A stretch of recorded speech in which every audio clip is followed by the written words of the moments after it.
This video is on a 2011 to 2015 Dodge Durango. And there's not many videos out there. I was trying to find how to take the door handle out. But apparently to take the door handle out for Dodge, obviously you have to take the whole door panel off. And you got to take the speaker out. And there's this little cap that you pull off. And then you got to roll the window down about 3/4 of the way. And then when it's down, hold on one second. There's two little clips back in there. Oh,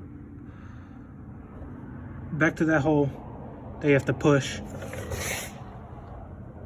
And then you gotta push that one as well. You gotta take the whole window out, because behind the window is right around this area is an 8mm screw, or bolt I should say, that you gotta take out.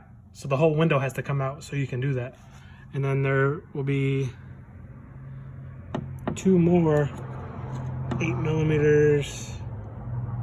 Where's it at? Right in there, if you can see, kinda. And then you'll be able to get the door handles off. That's it.